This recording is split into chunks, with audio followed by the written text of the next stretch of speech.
정보가 있는 시사 토크쇼 장윤선, 박정호의 팟짱.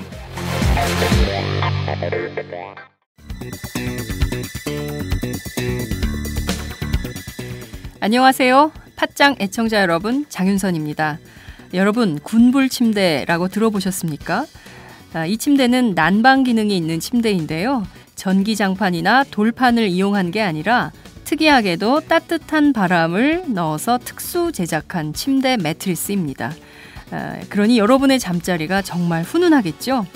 제일 큰 장점은 일단 잠자리에 들면 그 따뜻함이 마치 사람의 체온으로 데운 것처럼 자연스러운 느낌을 줍니다.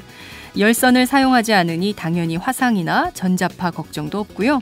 침대 내부 습도가 낮아서 진먼지 진드기 등도 번식하기 어렵습니다. 일교차가 큰 환절기에도 정말 유용하고요. 여름에도 매트리스를 항상 뽀송뽀송하게 유지할 수 있습니다. 믿기 힘드시겠지만 전기요금도 정말 적게 나온다고 합니다. 전기장판, 온수매트에서 찾기 힘든 기분 좋은 따뜻함. 차원이 다른 따뜻함을 원하신다면 02-2245-3531, 02-2245-3531로 연락 주시면 상담과 구매가 가능합니다. 기분 좋은 따뜻함, 군불 침대. 팟짱 듣고 전화하셨다고 하면 구매하실 때에 아주 좋은 일이 생깁니다.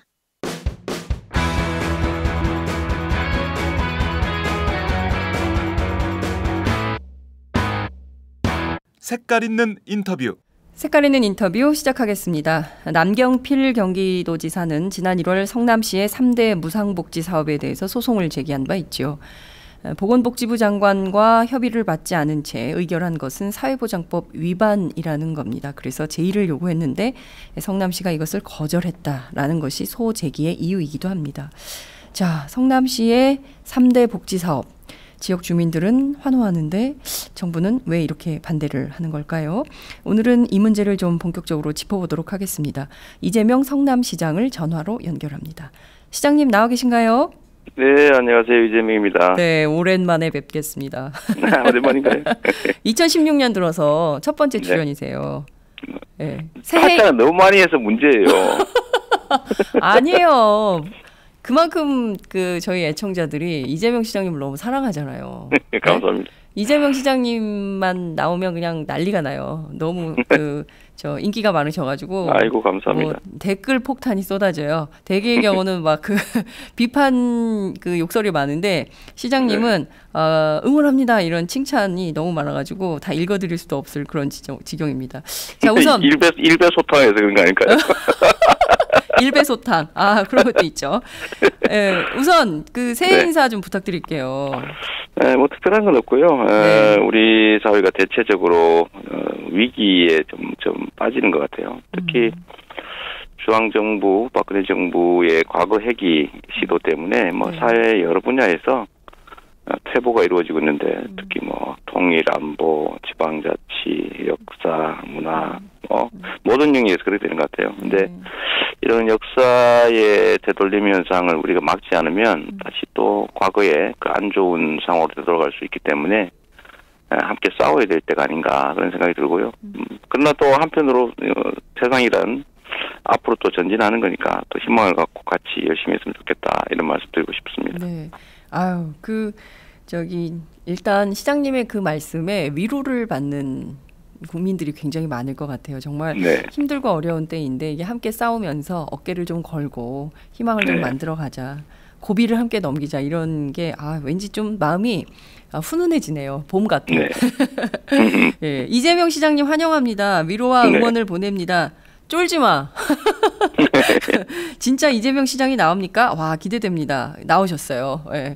이분 목소리 듣고 계시죠, 여러분? 지금 전 세계 119개국에서 저희 팟짱 지금 보고 계세요. 오늘부터는 페이스북으로 생중계도 시작하는데요. 어찌됐든 전국에 그리고 세계에 계신 여러 애청자 여러분 댓글로 열렬히 환영해 주시기 바랍니다. 함께 다 소개해 드리도록 하겠습니다.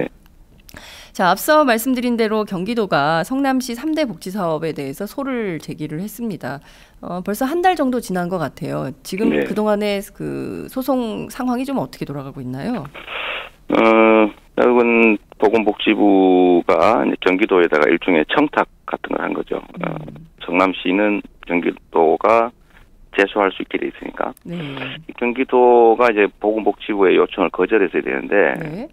그게 자기 자신의 지방자치를 지키는 거잖아요. 근데 지방자치를 침해하는 네. 보건복지부의 청탁을 경기도가 들어준 거고, 거기에 따라서 성남시를 상대로 이제 1월 20일, 1월 한 10 며칠이죠. 그때쯤 우리를 못하게 해달라. 네네. 성남시 복지사업 못하게 해달라고 대법원에 소송하면서 재판하는데 시간이 오래 걸릴 수 있으니까 일단 중지시켜달라고 하는 집행정지 신청도 냈는데 예. 아직까지 집행정지나 거기에 대한 결정은 안 나고 있고요. 그러니까 또 며칠 전에 우리 경기도지사께서 왜 빨리 안 해주냐, 뭐 독촉하는 요구를 또 했어요. 법원에요. 네네. 그래서 제가 아니 뭐가 그리 급합니까? 성남 시민 잘 사는 그리 배 아프십니까? 지금 연정한다고 해놓고 네. 연정 취지에 어긋나게 또 복지는 야당 그러니까 경기도를 보면 민주당이 맡겼는데 네. 왜 반대하는데도 하느냐? 뭐 연정한다는 건 장난친 거냐 아니면 배신이냐? 예. 이렇게까지 얘기하고 말씀드렸는데도 불구하고 뭐 빨리빨리 해달라고 또 그러고 그저께인가는 또 네. 경기도에서 공문이 왔어요. 또 중지해라 이렇게. 근데 지금 소송까지 하는 마당에 경기도가 중지하라고 권고한다고 제가 듣겠습니까? 그렇죠. 쇼를 하시는 건지 좀 모르겠어요. 왜 이러는지. 자, 한번 지금 현재는 그렇습니다. 그렇군요. 정말 상식적으로 좀 이해가 안 가는데요. 네. 기초자치단체 그러니까 기초단체가 지역 주민들을 위해서 쓰는 복지사업에 대해서 이를테면 광역단체인 경기도가 아유 열심히 하십니다. 잘하십니다. 저희가 뭐 좀 더 도와드릴 건 없습니까? 예산이 부족하면 저희가 좀 더 도와드릴까요? 그리고 중앙정부는 이렇게 지방자치가 활성화되고 있으니까 중앙 차원에서 뭘 좀 도와드 이렇게 해야 그 상식이잖아요. 그러니까 이게 살림도 지방과 다를 바가 없는데 뭐 예를 들면 아버지가 분가한 자식한테 보니까 참 알뜰하게 잘 살아서 똑같은 살림 가지고 손자 손녀들한테 더 잘해주고 있으면 아이고 잘한다 그래야지. 너 왜 그리 잘하는 거야? 우리 나처럼 같이 술이나 먹자. 그 아우디 사 가지고 여행이나 다니지 뭐 쓸데없이 애들한테 그걸 많이 해주려고 그러냐. 이거하고 똑같은 거예요. 우리가 세금을 더 걷었습니까? 무슨 뭐 중앙정부가 도와달라고 그랬습니까? 빚을 냈습니까? 빚 갚아가면서. 또 이게 공약이잖아요. 그렇죠. 시장이 후보가 돼서 100만 시민한테 한 공약을 지키겠다고 살림 잘하면 정말 칭찬하고 격려해야지. 이걸 못하게 하고 그거 안 한다고 소송하고 막 괴롭히고 이게 나라가 아닙니다 지금. 아니 그러니까요. 정말 아마도 저희 방송 함께 하시는 분들은 세상에 어떻게 그럴 수가 있냐. 이게 우리나라 전 세계인의 상식에도 어긋나는 행동을 지금 하고 있는 건데요.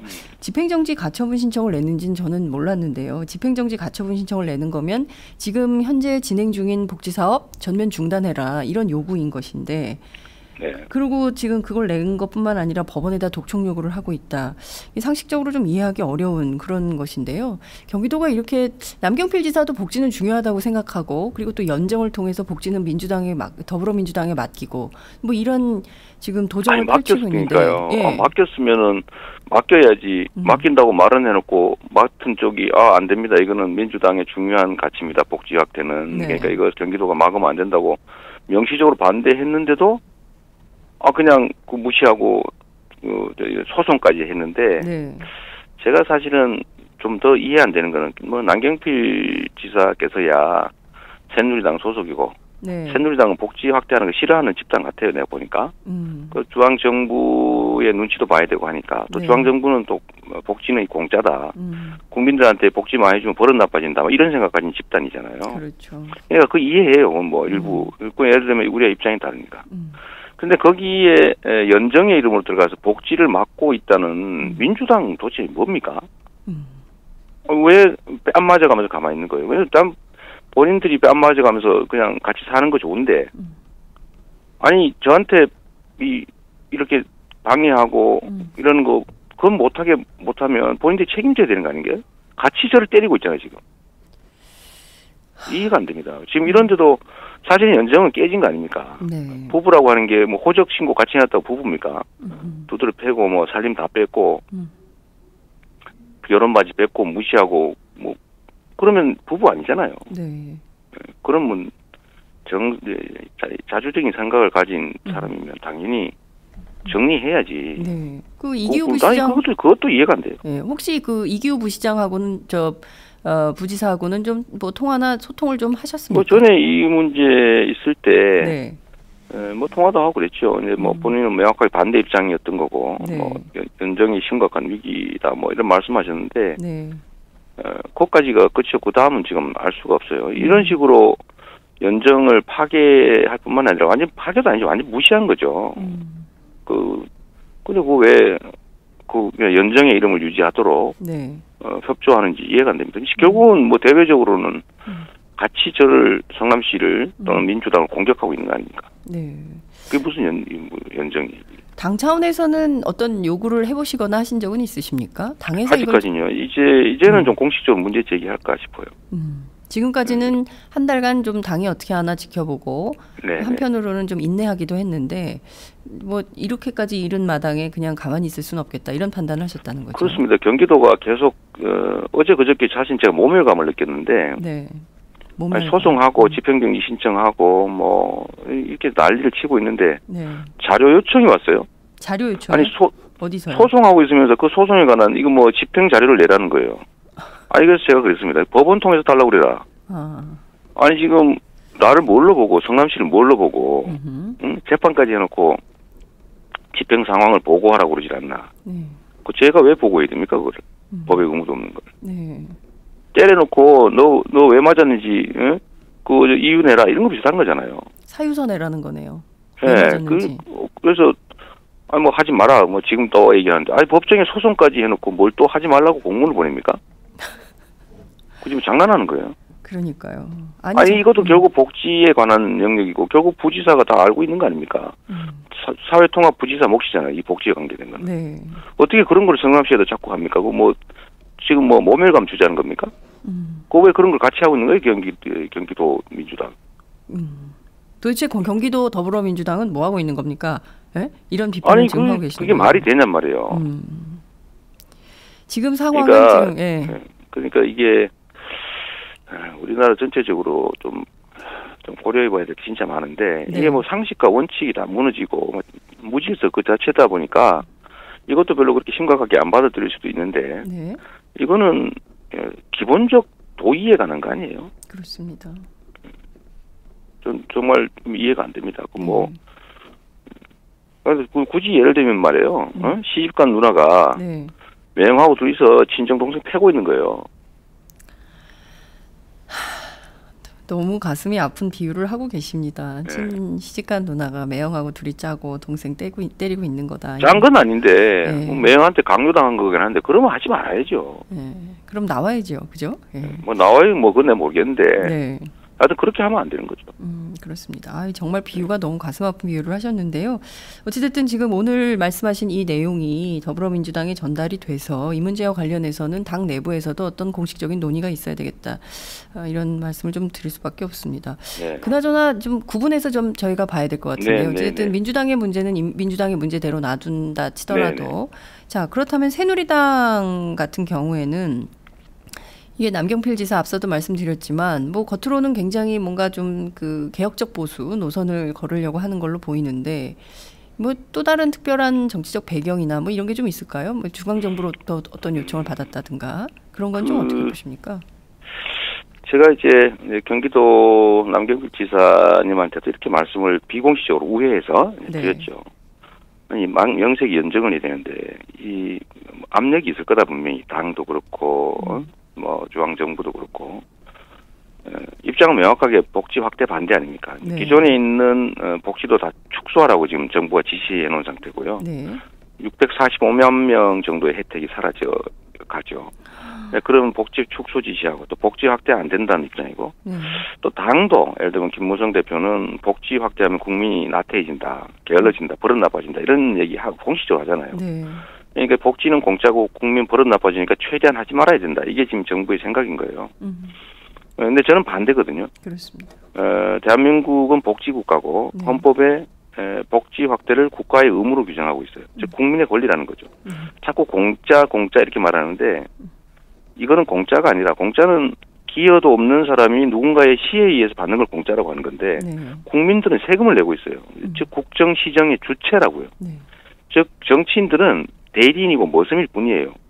그 주인이 낸 비용을 가지고 집 지키고 집안 청소하고 이런 데 필요한 최소한의 비용을 쓴 다음에 나머지는 주인한테 밥 사고 아니면 뭐 옷 입고 이렇게 할 수 있도록 최대한 돌려주는 게 의무잖아요. 그렇습니다. 그 헌법에도 그렇게 써 있거든요. 국민의 권리라고 하는 건데 이거를 완전히 무시하는 거예요. 그래서 이거를 성남시가 이제 이거를 실제로 시행을 하니까 그렇죠. 네. 빚도 갚고 세금도 잘 걷고 예산 낭비 부정부패 안 하고 정부처럼 뭐 물에 안 가라는 잠수함 만들고 이런 짓 안 하잖아요. 우리 성남시는 4대강 이런 거 강파가 하고 뭐 도로 파헤치고 이런 거 안 하거든요. 네. 이런 거를 통해서 국민의 복지를 시민의 복지를 최대한 확대해야 된다고 하는 거를 주장하고 실제로 그걸 실행을 하니까 네. 정부하고 자꾸 비교가 되는 거예요. 그리고 실제로 제가 비교를 강요하죠. 이 성남시가 비교하고 싶은 거는 다른 지방자치단체가 아니고 네. 다른 지방자치단체보다 성남시가 재정 여력이 좋은 게 사실이니까 그걸 네. 그렇게 비교하면 안 되는 거거든요. 네. 네. 제가 비교하고 싶은 건 중앙정부예요. 중앙정부도 똑같이 해라 성남시처럼 네. 부정부패 안 하고 예산 낭비 안 하고 세금 관리 잘하고 공정하게만 하면 국민의 복지 얼마든지 증가할 수 있다. 증대시킬 수 있다. 이렇게 얘기를 공개적으로 하니까 아마 네. 되게 불편했던 것 같아요. 그러니까 막아야 되겠고 이 확산을 막기 위해서는 일종의 원점에 해당되는 성남시를 타격을 줄 필요가 있었던 거죠. 원점 타격.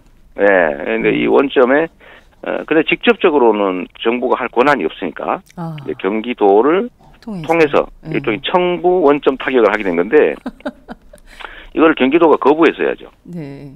제대로 경기도는 자기의 자치권을 침해하는 것이기도 하잖아요. 지방정부 그렇죠. 예. 책임자인데 그 연정을 깨는 것이기도 하고. 네.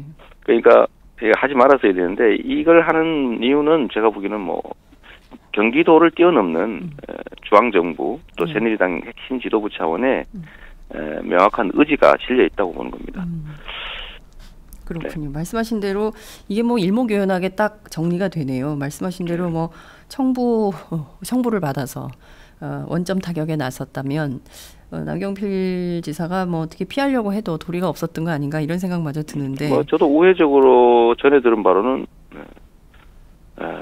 참 이게 사실은 성남시 의견을 들어줘서 정부 입장을 안 들어주면 즉 제소를 안 하면 네. 출당 당할지도 모르겠다 뭐 이런 식의 표현까지 있었다고 해요. 출당이요. 네, 그럴 수도 있는 그런 상황입니다. 위협을 당했다는 거죠. 네, 압박이 높다 그런 뜻이겠죠. 아 그렇군요. 네. 장난 아니군요, 정말.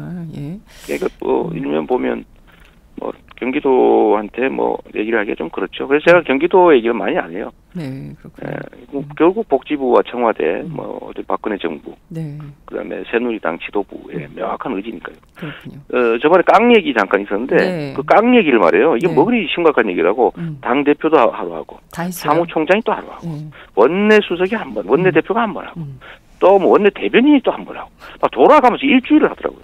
네. 이건 짜고 한 짓이죠. 예, 그 얘기 조금 했다가 다른 걸로 넘어갈게요. 말씀을 주셨으니까 어찌됐든 성남사랑 상품권 이게 이제 깡 시비가 있었습니다. 이게 뭐 오마이뉴스에서 팩트 체크를 해봤더니 실제로는 이게 일베 조작설이 대체로 사실인 걸로 확인이 좀 됐습니다. 그렇지만 이게 뭐 여전히 인터넷 서핑을 해보면 마치 성남시 청년들이 다 깡하고 있는 것처럼. 다 깡하고 있는 것처럼 언론 기사 삭제가 전혀 안 돼 있어요. 그게 사실로 교정이 안 되고 있는 상황인데 이거 좀 분명하게 말씀을 해주셔야 될 것 같습니다.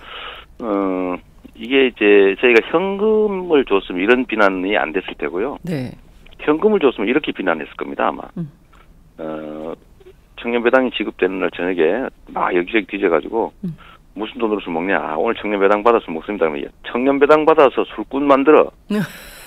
청년 술꾼 만들어. 뭐 이렇게 아마 비난했을 거예요. 보수 언론들이. 네네. 네. 근데 왜냐하면 이 깡 문제도 네. 이 깡 자체가 중요한 게 아니고 이 제도 자체가 마음에 안 드니까 트집 잡을 거라고는 그것밖에 없었던 거죠. 그러니까 그걸 막 키우다 보니까 일베에서 만든 자료를 가지고 마치 청년배당 시작되자마자 대대적인 깡이 이루어지는 것처럼 이렇게 조작을 했는데 그 자료는 뭐 확인해 보신 것처럼 청년 배당 전에 이미 네. 성남 지역사회 지역에서 원래 쓰던 상품권이 있으니까 네. 그거 얘기였고요. 청년 배당 시행된 후에는 2건인가 이렇게 팔겠다가 있었고 한 4-5건이 사겠다 이런 게 있었는데 네. 그 2건마저도 청년 배당 거라는 증거는 없는 거죠. 하여튼 그런 일베에서 만든 자료라는 것도 확인된 건데 네. 문제는 우리가 이 청년 배당이라고 하는 정책을 할 때 정책 목표가 있어요. 하나의 정책으로 여러 가지 정책 목표를 달성할 수 있다면 좋은 거잖아요. 그렇죠.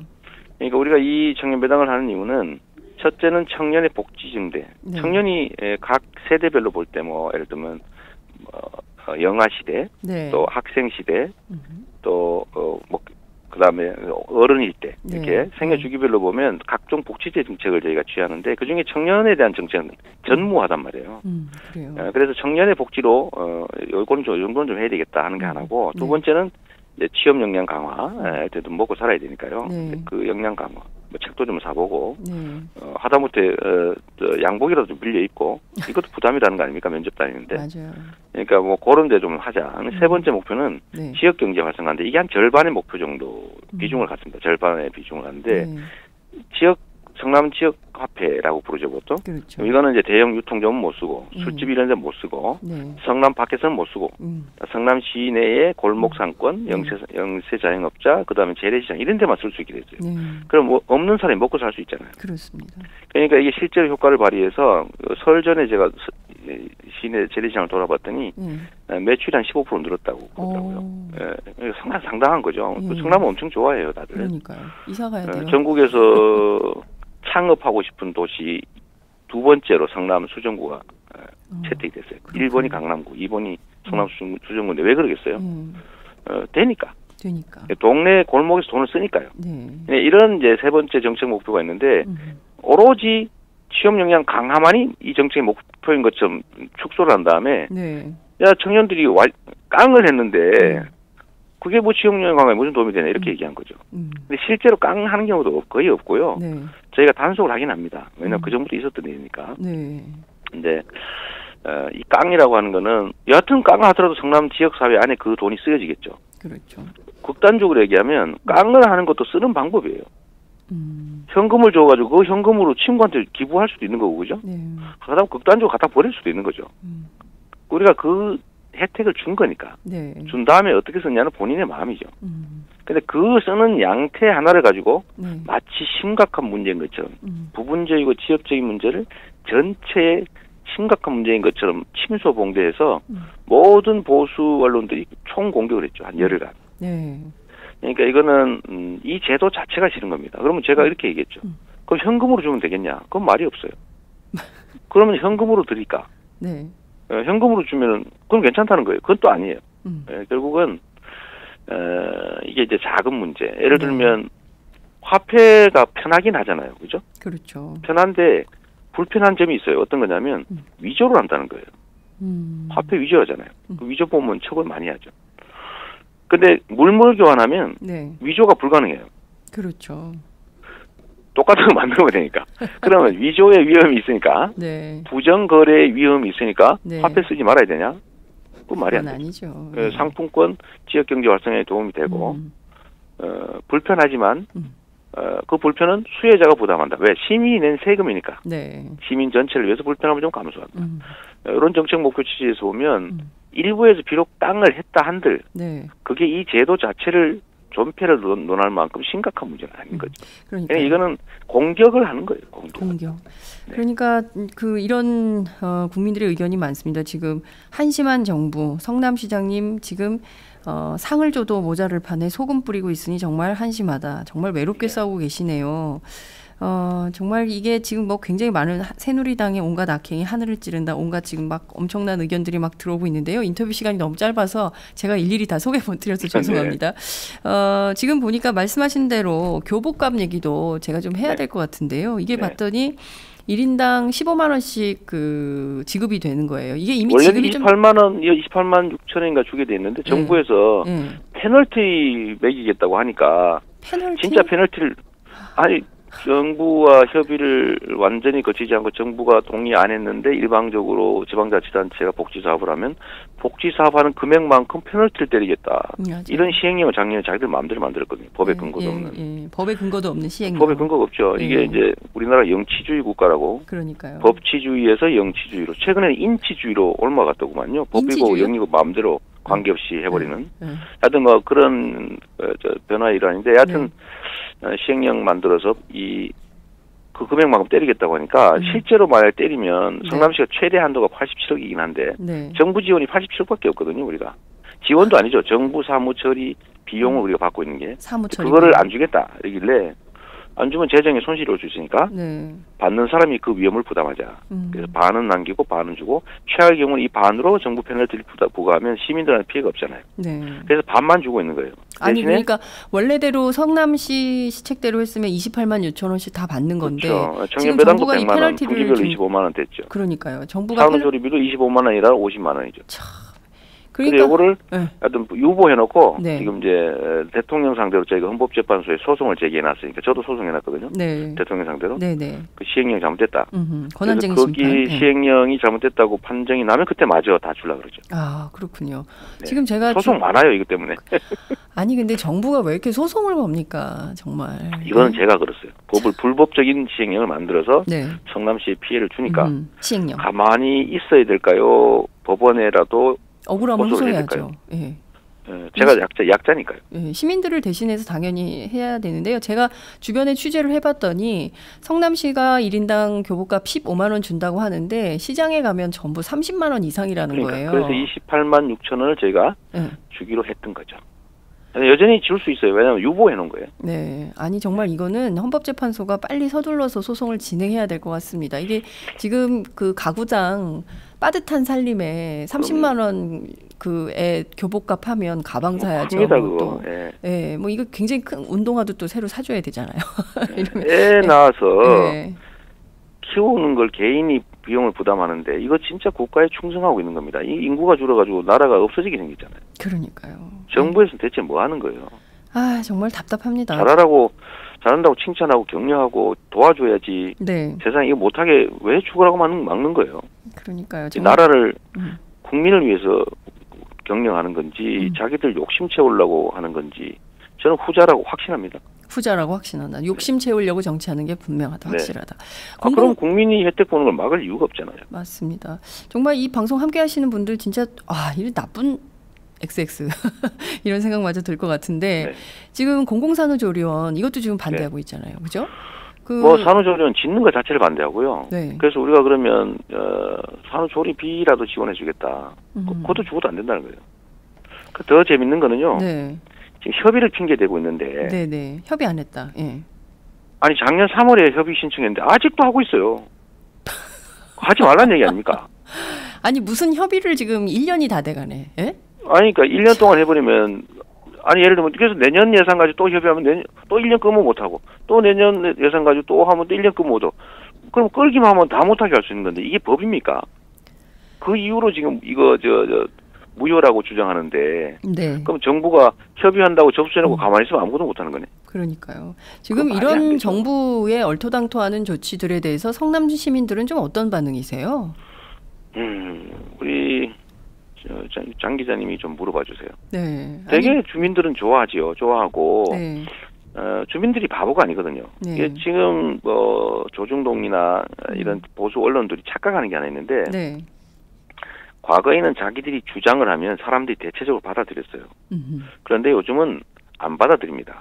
다 의심 가져요. 국민들을 그야말로 내부자들이 나오는 이리 몰면 이리 가고 저리 몰면 저리 가는 개, 돼지 취급하는 생각인지 모르겠는데 국민들이 개, 돼지 아닙니다.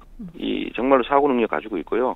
뭔가 문제를 제기하면 왜 그러지? 라고 의문을 갖고 요즘은 물어볼 때가 너무 많아요. 손안에 있어요. 손안에. 네, 맞습니다. 다 체크해 볼 수 있단 말이에요. 네. 그럼 그 사람들이 여기서 막 이런 식으로 공격한다고 해서 넘어가겠습니까? 조선일보가 얼마 전에 네. 3면 통으로 저를 띄워줬더라고요. 네. 근데 거기 내용이 만화 이런 그림도 게 있어요. 있더라고요. 만화 그러니까 그림. 제가 그림이 너무 좋아서 제가 다운받아서 가지고 있죠. 멋있더라고. 돈키호테이긴 한데. 네. 그 표현 중에 이런 게 있어요. 포퓰리즘이다. 이거 표를 얻기 위해서 하는 포퓰리즘이다. 네. 그러면서 또 다른 단락에 이런 표현이 있어요. 주민 67%가 반대하는데 무리하게 강행하고 있다. 그러니까요. 두 가지 말이 양립 가능합니까? 안 합니까? 67%가 반대하는 걸 밀어붙여서 표를 얻을 수 있나요? 그러니까요. 이게 조선일보 수준이죠. 그게 조선일보 수준이다. 네. 근데 시민들은 다 알고 있어요. 그러니까 완전히 종편에 뭐 이런 데 막 놀아나서 그런 분들이 일부 있지요. 그 뭐 세상에 어차피 일부가 있는 거니까. 그러나 네. 합리적 판단을 하는 분들은 세금 더 안 걷었고 네. 탈루하고 있는 세금 철저하게 징수해서 조세핀 형평 이루고 있고 작년 우리 200억 더 걷었거든요. 탈루된 세금들. 네. 근데 아주 그걸로 꼼꼼히 걷으시더라고요. 꼼꼼하게 하죠. 뭐 네. 한 명 한 명씩 맨투맨으로 다 체크하니까요. 네. 그러니까 200억이 더 걷히더라고요. 네. 그래서 그거를 주민들한테 돌려주는 거죠. 세금 더 걷은 것도 아니고 잘 관리하는 거고 그죠. 네. 부정부패 없이 또 빚 수천억 갚아가면서 네. 또 정부 지원 받지 않고 이렇게 해서 주민들한테 돌려주니까 주민들은 좋습니까 안 좋습니까? 당연히 좋죠. 다 알고 있는 거죠. 옛날 전임 정부는 똑같은 살림 가지고 저한테 빚을 7,285억이나 떼넘겼잖아요. 네. 똑같은 살림 가지고 빚 지웠잖아요. 국민 시민들한테. 1인당 72만 5천 원씩 빚을 지었다 이 말이에요. 근데 그거 제가 다 갚았고 이제 1인당 매년 11만 원 정도의 복지 혜택을 우리가 돌려주고 있죠. 제가 취임하고 난 다음에 성남시만 독자적으로 늘린 복지 혜택이 원래 한 900억 정도에다가 이번에 청년 배당 뭐 세 가지 해서 194억 하니까요. 1,100억쯤 되더라고요. 그러니까 1인당 성남 시민 1인당 11만 원 정도 매년 복지 혜택을 받고 있는 거죠. 야, 성남 시민들은 정말 그러니까 이거 왜 싫어하겠습니까? 누가 싫어하겠어요? 다 그러니까 좋아하죠. 언론에서 막 공격을 하면 사람들이 이거 진짜인가? 확인해 보는 합리적인 시민들은 잘하네. 한 번 더 생각하게 하니까 저는 조선일보한테 고맙죠. 과거가 아니다. 이게 네. 정보가 네. 사람들의 손끝을 통해서 스마트폰으로 네. 전달되는 시대이기 때문에 네. 소위 옛날에 제도 언론들이 가지고 있던 소위 정보의 게이트키핑, 자기들이 막 좋은 정보 고르고 나쁜 정보만 내보내고 슬쩍 비틀고 하던 네. 그 역할이 많이 줄어들었어요. 그렇습니다. 착각하면 안 됩니다. 오마이뉴스도 저는 그들이 계속 착각하고 있길 바라죠. 예, 오마이뉴스도 오늘부터 팟짱도 오늘부터 내 손 안에 텔레비전을 시작합니다. 그렇군요. 페이스북으로 대한민국 언론사상 최초로 페이스북 생중계를 오늘부터 시작을 해요. 그러니까 이게 어마어마한 겁니다. 사람들이 돌아다니면서 다 팩트 체크를 할 수 있는 거예요. 사실이 어떻게 돌아가는지 이게 진짜인지 가짜인지 정말인지 아닌지 바로바로 실시간으로 확인이 됩니다. 그렇기 때문에 이렇게 뻥치고 그러면 안 될 것 같아요. 제가 그래서 손가락 혁명이라고 이름을 붙였죠. 그러니까요. 이제는 손 안에 있는 핸드폰, 스마트폰으로 네. 손가락을 통해서 정보를 전달하는 시대다. 그렇습니다. 텔레비, 신문을 보는 시대가 아니다. 네. 손 안에 손가락에 세상의 운명이 달려있다. 손가락 잘 쓰자. 제가 이런 운동하고 있죠. 손가락 혁명. 손가락 혁명. 예. 앞서 그 북한 핵 문제 좀 지적을 좀 해주셨습니다. 지금 뭐 안보의 위기, 경제의 위기 여러 가지 심각한 그 박근혜 정부의 과거 퇴행 문제를 지적을 해주셨는데요. 지금 개성공단 문 닫은 다음에 이게 보통 심각한 문제가 아니다 이런 지적들이 여러 군데에서 나오고 있습니다. 뭐 사드 때문에 이제 중국에 기업하시는 분들 지금 뭐 좌불안석인 건 말할 것도 없고 멀쩡하게 기업하다 갑자기 문 닫게 됐어요. 서울시도 좀 입주 기업들에 대해서 어떤 혜택을 좀 마련하겠다 이런 입장을 내놨는데 성남의 경우에는 개성공단에서 좀 사업하시던 분들이 좀 계신가요? 두 개 업체가 있고요. 제가 그저께 면담을 했습니다. 면담을 했더니 좀 한숨만 쉬고 계시더군요. 아이고. 갑자기 이제 생산지가 없어져 버렸고 이제 그만한 대체 생산지를 찾을 수가 없는 거죠.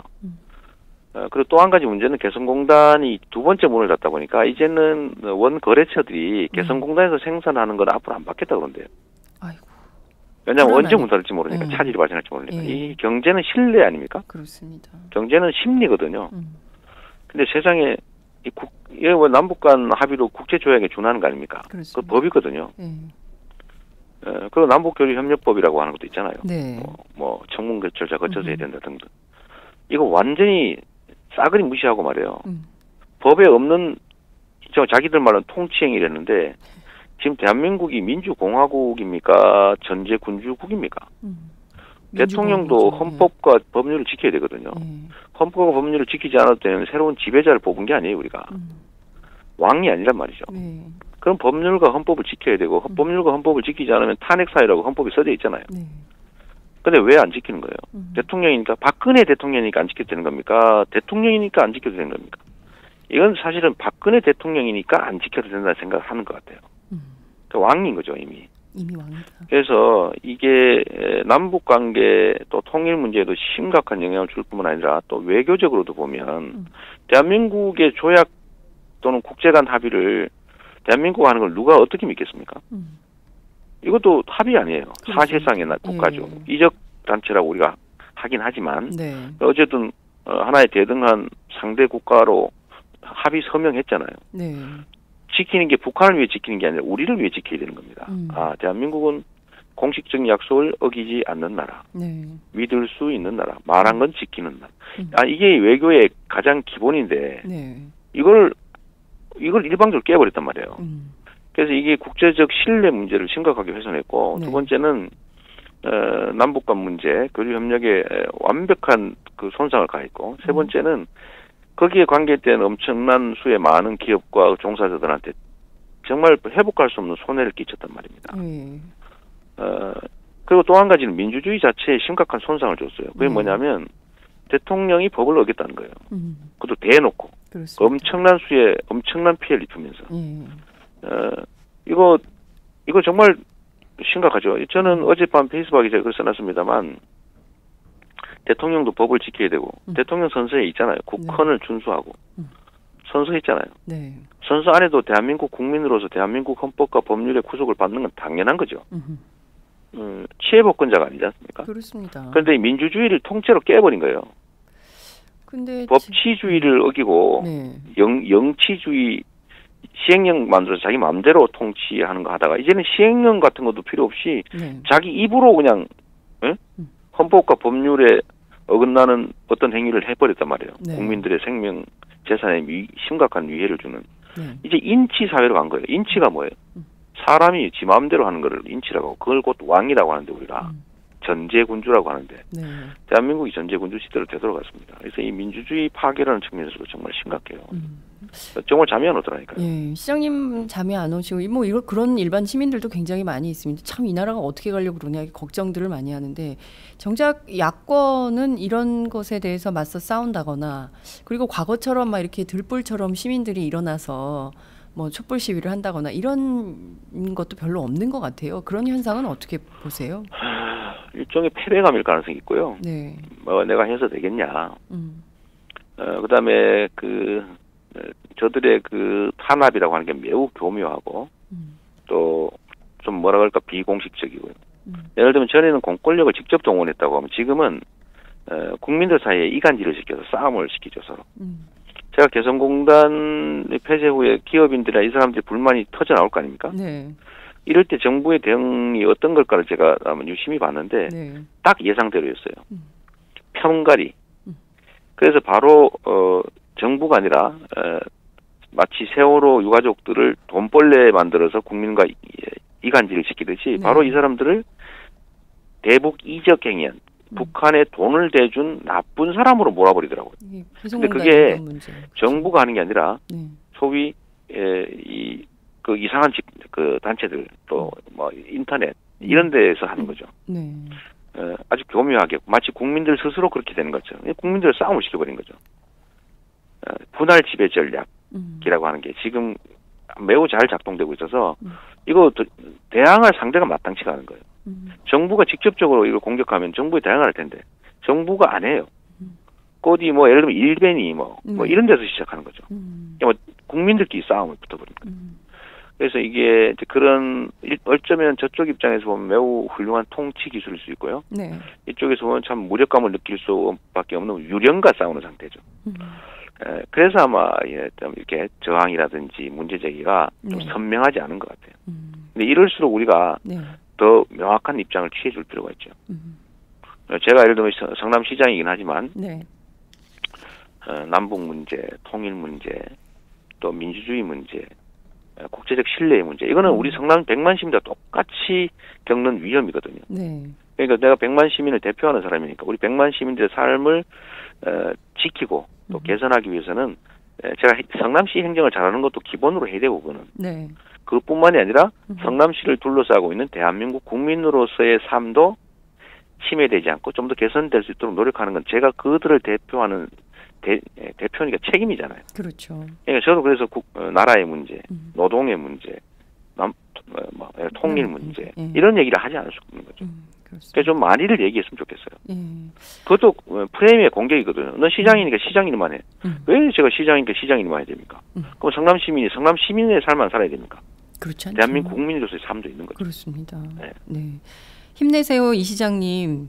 우리가 있습니다. 아이고, 감사합니다. 지금 시장님 인천도 도움이 절실한데요. 어떻게 하면 좋죠? 이런 의견도 있고요. 리더의 역할이 인천까지 어떻게 걱정하셔야 될 것 같은데 이분 인천 사시나 봐요. 예. 네. 리더의 역할이 얼마나 중요한지 다시 한번 깨닫게 하는 인터뷰입니다. 이재명 시장님 존경합니다. 아이고, 이재명 시장님은 어떻게 박근혜 정권의 검은 속내를 그렇게 훤히 꿰뚫고 계십니까? 뭐 이런 의견도 있고. 모든 대부분의 국민들이 다 알고 있는데 말만 안 하는 거 아닌가요? 네. 명예훼손 소송에 대응 중인 시장님의 최근 이 소송 진행 과정 어떻게 되는지 궁금합니다. 지금 이재명 시장님 인터뷰 들어야 되는데 회의 7분 전이래요. 아유, 팟짱 때문에 미치겠다 이런 의견 주신 분도 계십니다. 네. 그 명예훼손 얘기 잠깐 할까요? 네. 시간이 뭐 있던지 모르겠는데 제가 지금 이제 정치에 있어서는요. 이 말이 곧 무기잖아요. 이 말이 무기인데 이 말이 왜곡되면 판정하는 국민이 헷갈리게 됩니다. 그러니까 이 정치에서는 거짓말을 하는 게 매우 나쁜 짓이에요. 그러니까 저는 부정부패보다 더 나쁜 게 국민을 상대로 하는 거짓말이라고 생각하거든요. 주권자의 주권을 통째로 훔치는 거잖아요. 네. 예를 들면 어떤 공약 잔뜩 해가지고 국민들을 속여서 권력 획득한 다음에 내가 언제 그랬냐 아니면 뭐 그거야 선거 때니까 하는 소리지 공약은 안 지켜도 돼 이런 소리 하는 사람들 많잖아요. 네. 근데 그거는 정말 나쁜 짓이죠. 이건 사기행위 아니 사기행위. 돈을 훔치는 것보다 더 나쁜 국민의 주권을 훔치는 국민의 인격을 훔치는 인간 그 자체를 훔치는 뺏는 행위란 말이에요. 그래서 예를 들면 서구 민주주의 사회에는 거짓말한 정치인은 살아남을 수가 없죠. 나쁜 짓한 정치인은 살아남아도. 그러니까 이 정말 나쁜 게 근데 우리나라에서는 이 거짓말이 일상적으로 횡행해요. 언론도 거짓말을 하고 정치인도 거짓말을 하고 일베도 거짓말을 하고 거짓말로 사람을 죽여요. 그래서 저는 이 사회의 정의라고 하는 걸 세울 때 제일 먼저 확보돼야 될 게 거짓말에 대해서 응징하는 거예요. 그래서 허위사실 유포. 저는 욕하는 건 상관없습니다. 뭐 무슨 욕을 해도 상관없다. 네. 욕은 자유니까. 난 정치인이고 정치인 욕하는 것도 뭐 노무현 대통령 말씀처럼 국민 스포츠일 수 있는 거죠. 뭐 욕할 수 있는 거지. 욕은 좋은데 허위사실을 유포하는 건 안 되죠. 그 질서를 무너뜨리는 거기 때문에 그래요. 그래서 제가 이 거짓말 행위에 대해서 가끔씩 이때까지 그랬죠. 뭐 변희재, 뭐 정미영, 뭐 차명진 전 의원, 뭐 많이 했어요. 많이 해서 사실 비용도 안 나오죠. 소송하고 고소하고. 제가 형사 고소하면 다 무혐의예요. 다 그쪽 편이니까 그런가 봐. 그러니까 법원에 제소를 하면 배상 판결은 나죠. 그래서 제가 이 명예훼손 소송을 하는 건 내가 무슨 감정풀이를 하거나 또는 내가 불이익하니까 내가 그걸 회복받아야 되겠다. 이게 아니고 질서 회복 차원에서 하는 거예요. 그래서 이 질서를 회복해야 비로소 진짜 민주주의가 시작될 수 있죠. 그래서 하는 일이라서 우리 장윤선 기자께서도 어디서 집단적으로 욕을 먹거나 허위사실 유포에 피해를 입으시거든 저희한테 얘기를 하시면 저희가 같이 싸워드리도록 하겠습니다. 아 정말요? 저도 공동 대책기구를 하나 만들기로 했어요. 진짜요? 근데 저도 그러니까 굉장히 이상한 그 욕설이나 이런 거에 많이 시달리고 있어요. 아니 사실 일개 기자에 대해서 왜 이렇게 뜨거운 관심을 갖는지 잘 모르겠는데 그게 이제 정치적 의도들이 있는 거죠. 개인적 감정이 있는 것도 아니고 공격하는 거죠. 그렇구나. 아까 제가 얘기한 것처럼 비판이나 비난이 아니고 의도된 공격입니다. 저도 공격은 비판, 비난과 다르거든요. 그러니까 체계적인 거죠. 그러니까 그게 대해서 우리가 체계적으로 대응해야죠. 우리 지금까지 너무 산발적이었잖아요. 다 참고. 맞아요. 그래서 그거는 정말 응징해야 된다. 뭐 반향도 있더라고요. 상당히 다들 좋아하시고. 그렇군요. 그 대응 기구에 저도 참여하겠습니다. 그러실래요? 네, 저도 되게 많이 당하고 있어서 같이 의논해서 하시죠. 법률 대응 기구에. 이재명 시장님 너무 존경스럽습니다. 언제나 응원하겠습니다. 이재명 성남시장 화이팅. 뭐 계속 응원 댓글이 쏟아지고 있습니다. 그만큼 시장님 인기가 너무 많다는 반증인 것 같은데요. 우리 장윤선 기자님 덕분입니다. 네, 너무 감사드리고요. 오늘 인터뷰 여기서 마무리하겠습니다. 꼭 하시고 싶으신 말씀 있으면 끝으로 한 말씀 부탁드릴게요. 자, 이거는 꼭 드리고 싶은 말씀인데 세상이 불합리하고 우리의 꿈과 희망을 다 뺏어가고 있잖아요. 근데 이걸 고쳐서 우리 다음 세대들도 꿈을 가질 수 있도록 해야 되는데 그 꿈을 갖게 하는 제일 좋은 방법은 기회를 공평하게 나누는 거예요. 근데 이게 기회가 공평한 세상이라고 하는 것은 기득권자들은 싫지요. 자기들이 독점하고 있으니까요. 그 기회가 공평한 세상, 공정하고 투명한 세상을 만드는 것은 결국 우리가 스스로 해야 되고요.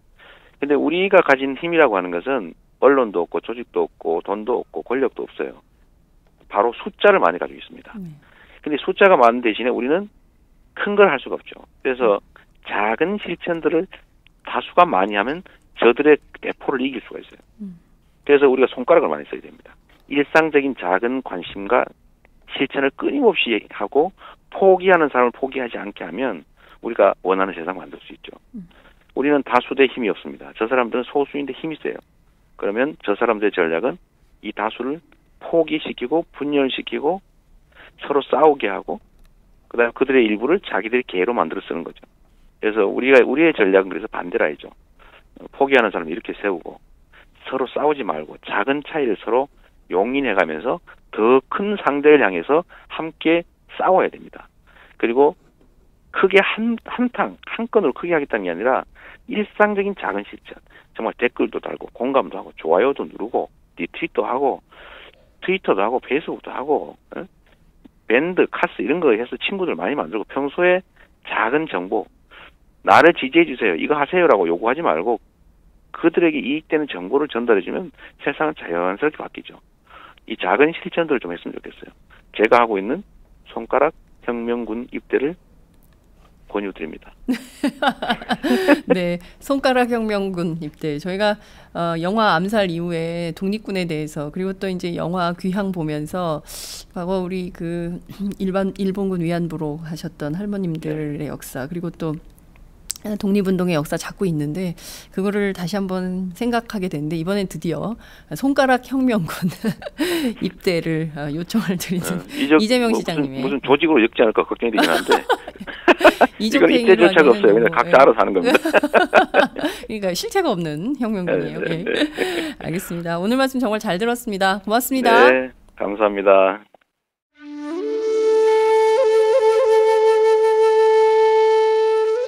영한네이처의 마카 산삼. 공중파 텔레비전에도 없고 인터넷 배너 광고 하나 없지만 팟캐스트 좀 들어봤다 하는 분들은 다 아는 마카 산삼. 진짜 유명해져서 유사 제품도 많아졌습니다. 이젠 마카 산삼으로 검색하면 너무 많이 나와요. 꼭 영한네이처로 검색해주세요. 팟캐스트에서 듣던 그 마카 산삼을 구입할 수 있습니다. 특히 나라 걱정으로 심신이 지친 분들에게 권합니다. 몸에 정말 좋습니다. 내 몸도 나라도 살릴 힘이 납니다. 페루의 마카와 우리나라 산삼, 몸에 좋은 11가지 원료를 모두 하나로 만든 마카 산삼. 마카 녹용과 마카소와 청소년도 있습니다. 1일 2회 공복에 따뜻한 물과 함께 드세요. 영한네이처 마카 산삼. 네, 저도 팟짱 녹음하기 전에 마카 산삼을 꼭 챙겨 먹고 있습니다. 색깔 있는 인터뷰 시작하겠습니다. 어제 국회에서 열린 비경제 분야 대정부 질의에서 황교안 국무총리는 국가테러대책회의 의장이 과연 누구인지 몰라서 상당히 진땀을 뺀 영상 여러분들 다 보셨을 겁니다. 이날 황 총리를 향해서 질문의 날을 세운 분은 바로 더불어민주당 김광진 의원인데요.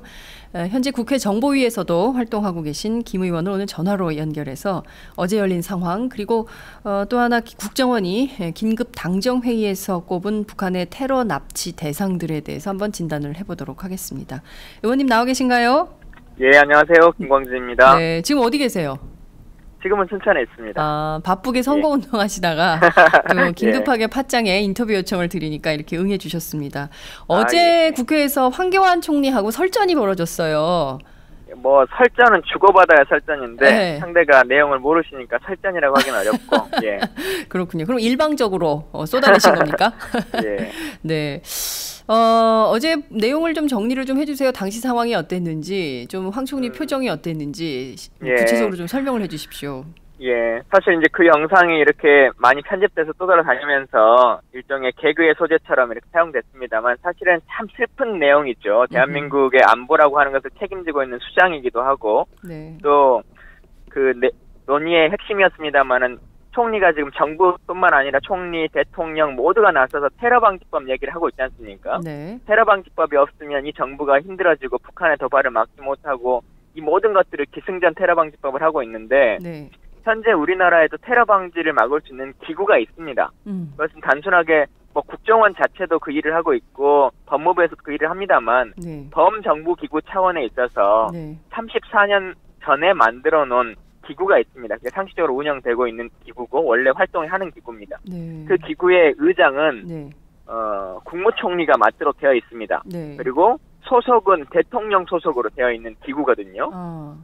11개의 정부 기구가 그러니까 국정원, 법무부, 경찰청 뭐 이렇게 외교부 해서 11개의 장관급 기구가 같이 하고 있는 기구인데 네. 이게 언제 만들어진 건가요? 34년 전부터 만들어져서 운영되고 있는 것입니다. 그런데 이 황교안 총리께서는 본인이 의장인지도 모르는 상태로 이 기구를 알고 인지도 못하고 있었던 상태인 거고요. 네. 규정상에 보면 단기에 1회, 2회를 하도록 되어 있습니다. 정기회를. 그리고 필요할 경우에는 임시회를 하도록 되어 있는데 네. 황 총리를 기준으로만 본다 할지라도 이분이 8개월이 됐기 때문에 취임하신 지 그렇습니다. 단기에 한 번은 했어야 되는데 그조차도 뭐 본인이 의장인지 모르는데 당연히 회의는 주재한 적이 없고 네. 저희가 국정원에 확인해 봤습니다만 2015년에도 단 한 차례도 열린 적이 없는 걸로 확인이 되고 있습니다. 그러니까 이 정부는 지금 있는 기구와 있는 제도에 대해서도 정확히 테러를 막기 위한 이 기구에 대해서 활용하지도 않고 있고 존재조차도 모르고 있으면서 네. 괜히 테러 방지법 있으면 어떤 것을 해결할 수 있는 것처럼 얘기해서 국민들을 호도하고 테러 방지법을 통해서 핸드폰에 대한 감청이라든가 계좌 추적을 원활하게 하기 위한 이 권한만을 가장 획득하고 싶어 하는 것이죠. 네. 이제 말씀하신 내용을 좀 들어보니까 우선 테러 방지법 기구 그러니까 국가 테러 대책 회의라는 게 1982년에 이게 설립이 됐더라고요. 예. 말씀하신 대로 국가 대테러 활동 지침에 따라서 이 기구가 운영이 되고 있는 것인데 단기에 한 번, 그러니까 반년에 한 번씩은 이 회의가 열려야 되는 거예요. 그죠? 정기회의가. 정기회로 한다고 되어 있습니다. 네. 그러니까 정기적으로 회의를 반년에 한 번씩은 6개월에 한 번씩은 열어야 되고 그리고 필요하면 지금 완전히 뭐 비상시국이라고 정부는 이야기하니까 그러면 임시회를 열어서 날마다 테러 대책에 대해서 협의해야 되는데 정작 이 회의는 열리지 않고 있는 거예요. 그죠? 그렇습니다. 그런데 황 총리가 이런 얘기를 했습니다.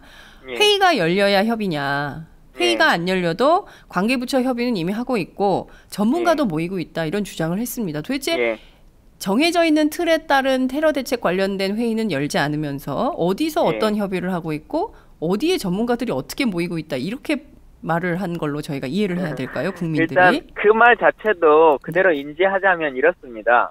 뭐 테러 대책 회의를 꼭 열지 않더라도 NSC나 이런 데서 이제 논의를 할 수 있는 거는 있겠죠. 그건 인정할 수 있습니다. 다만 황 총리의 말 자체가 테러 방지법이 불필요하다고 하는 것을 이미 다 알고 인정하는 것입니다. 테러 방지법 불필요하다.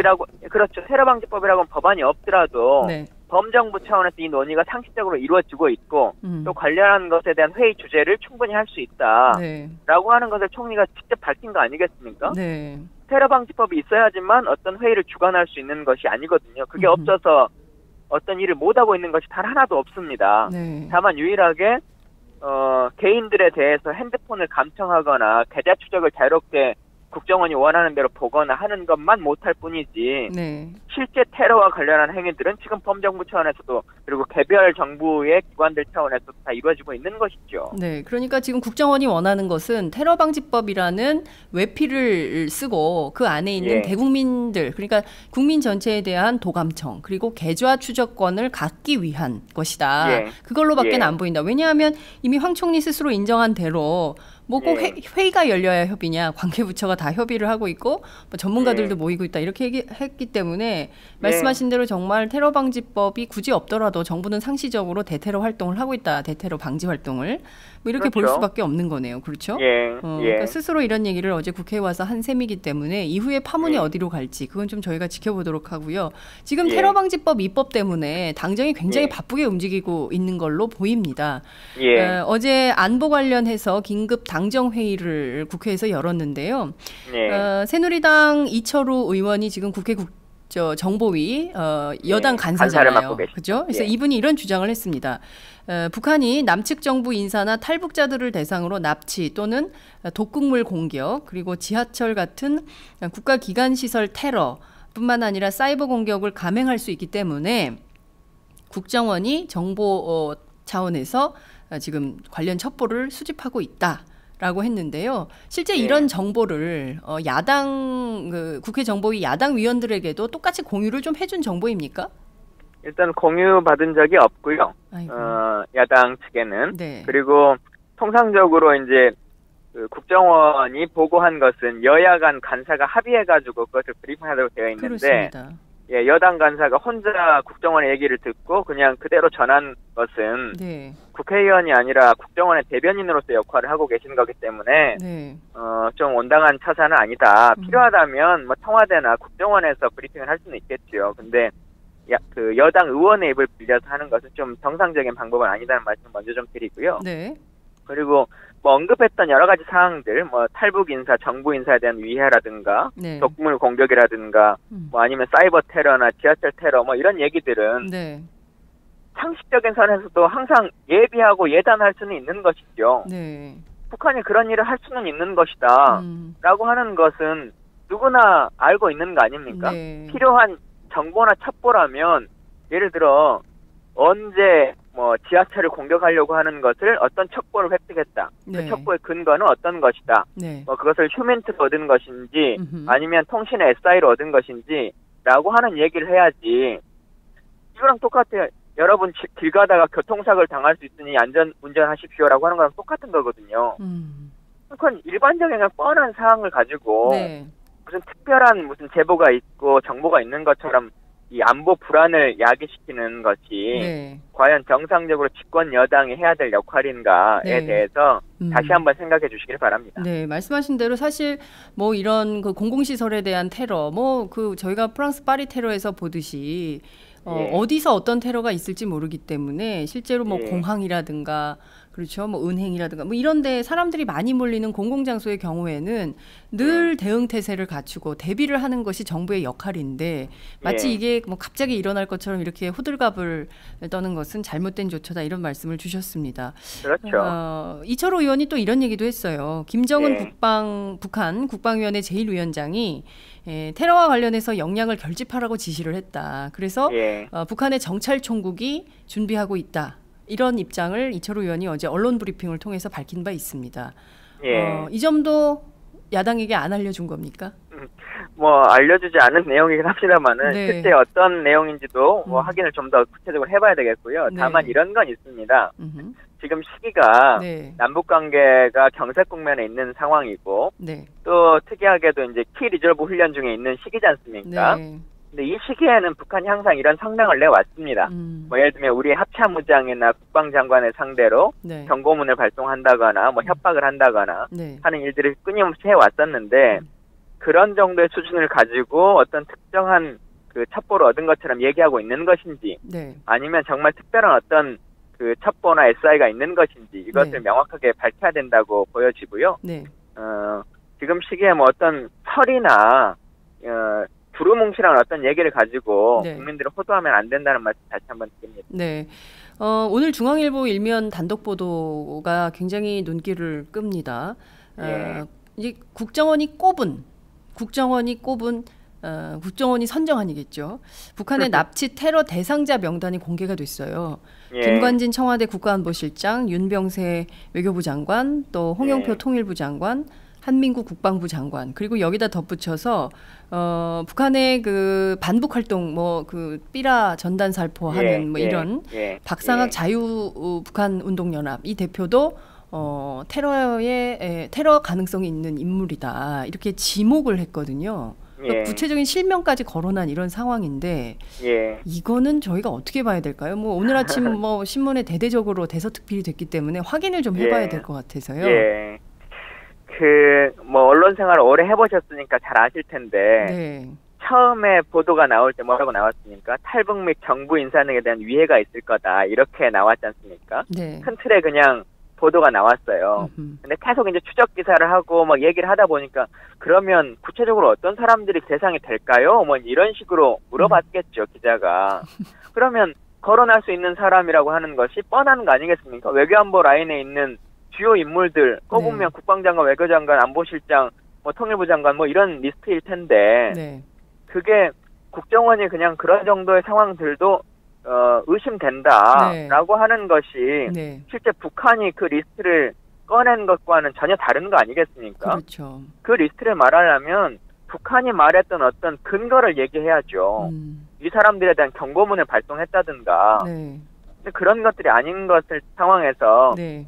상식적으로 판단해봤을 때 이런 사람이 주요 인물이 될 것 같습니다라고 하는 것을 기사로 낸다는 것은 좀 안타까운 일이라는 생각이 들고 네. 또 하나 확인해 보자면 오늘도 국회가 열리고 있는 날이지 않습니까? 네.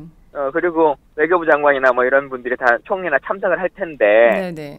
그러면 이분들의 경호 체계가 국가의 A급 경호로 바뀌었느냐? 네. 이 당정 협의 내용으로 보려면 외교부 장관의 차량 행렬이나 이런 것, 통일부 장관의 차량 행렬의 경호 체제가 바뀌어야 될 거 아니겠습니까? 그렇죠. 근데 전혀 그러지 않는 것이 현실인데 네. 그러면 외교부 장관, 통일부 장관이 테러 위협을 당하기를 기다리고 있는 겁니까? 그렇지 않지 않습니까? 네. 그러니까 우리가 상식의 범위에서 얘기를 해야지 네. 해석적으로 왜곡하고 과장하고 확대 해석하고 그것을 제2, 제3의 의미 부여를 하는 것은 안보에 있어서는 적절한 일은 아니라고 판단합니다. 네. 보다 분명한 근거. 북한이 처음에 모든 사람들이 그랬을 거예요. 이게 예. 북한이 지목한 리스트일 것이다 라고 예. 제목만 보면 충분히 그렇게 인식을 하는데 자세하게 기사를 들여다보면 국정원이 꼽은이에요. 국정원이 그렇죠. 꼽은, 국정원이 선정한. 그렇기 때문에 이것도 신문 제목만 보시고 그냥 넘어가시면 안 되고 반드시 그 기사의 내용이 어떻게 돼 있는지, 그러니까 헤드라인에 저희가 어머 그런가 보다 이렇게 딱 착각하기 쉬운데 실제로 내용을 들여다보면 이것은 국정원이 꼽은 리스트다. 이 점을 좀 말씀을 드리고. 국정원의 보고문에 만약 그 리스트가 있었다면 처음부터 북한의 첩보를 통해서 그 리스트가 있었다면 어제 아침 7시 반에 당정 협의가 있었는데요. 네. 그 회의가 끝나자마자 그것이 대대적으로 나왔겠죠. 상식적으로. 그렇죠. 근데 지금 하루가 지나서 나온 거지 않습니까? 네네. 그러니까 사실 국가 경호도 A급 경호로 바뀌지 않았고 그 사이에 그렇기 때문에 실질적으로 국가 무슨 테러 위협이 있다 이렇게 보기는 어렵다 이런 말씀도 주셨습니다. 그러면 통일부 장관이 공식 업무를 다 중단시켰어야죠. 그렇죠. 통일부 장관을. 네, 지금 그런 상황은 전혀 아니라는 행사들을 다 그대로 하고 있는 것인데. 그러니까 지금 보면 일상적으로 행정부도 막 돌아가고 있는데 언론에서 그렇죠. 그리고 정부가 그리고 또 새누리당이 이 분위기를 계속 띄우고 있다. 이유는 단 하나 아니겠어요? 테러 방지법 제정을 위한 것인데. 그렇습니다. 현재 이 논의는 지금 어느 단계까지 와 있습니까? 지금은 이제 정부에서는 도저히 테러 방지법을 논의할 수 없는 상황입니다. 아시는 것처럼 그 법안 소위는 만장일치이기 때문에. 제가 반대가 좀 강한 편이고 이걸 설득시키기 쉽지 않기 때문에 안행위로 넘겨서 어떻게 해볼까라고 하는 논의들도 있고 뭐 여러 가지 논의들을 하고 있습니다만 일단은 현 상황에서 테러방지법의 필요성이 크지 않다라고 하는 것이 제 입장이고요.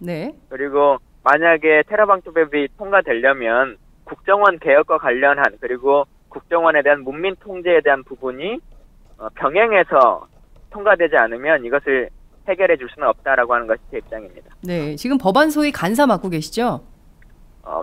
법안 소위는 간사가 따로 있지 않아서 2명밖에 되지 않으니까요. 네, 어차피 그렇군요. 여하튼 국회 정보위 상임위 차원에서 테러 방지법 이게 대안이 없으면 안 되기 때문에 이걸 맡고 있어서 이것은 통과되기 굉장히 희박한 이런 법안이다 이런 말씀을 주셨습니다. 안행위로 넘겨서 논의한다는 게 무슨 얘기입니까? 이게 가능한 얘기입니까? 이제 그 테러방지법의 주무기관 국정원에서 국민안전처로 넘기자는 의견들이 좀 있습니다. 그래서 이제 그럴 경우에는 소관이 안행위로 가야 되는 것이다라고 하는 주장인 것이죠. 그렇군요.